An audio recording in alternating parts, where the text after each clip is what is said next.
എനിക്ക് നീ ഒരു വാക്ക് തരണം. നീ എങ്ങനെ ജീവിക്കുമെന്ന് എനിക്കറിയണ്ട. എന്നാ നീ മരിക്കുമ്പോ അതിപ്രബലനായ സമ്പന്നനായ ഒരാളായി മരിക്കണം. അവള് ലക്ഷ്യം മാത്രം പറഞ്ഞു കൊടുത്തു. എന്നാൽ അതിലേക്കുള്ള വഴി അവൻ തന്നെ കണ്ടുപിടിക്കേണ്ടി വന്നു. കഷ്ടപ്പെട്ട് ഇതിഹാസം സൃഷ്ടിക്കാനാകില്ല. അതിനൊരു തീപ്പൊരി വേണം. ഒരാനയെ നീ കൊല്ലണം.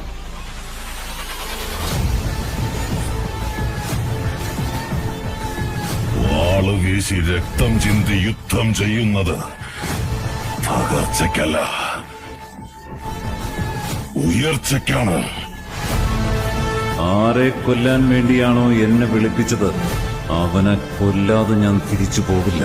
ആ സ്ഥലം ഏതാണെങ്കിലും എവിടെയാണെങ്കിലും അവിടെ പോയി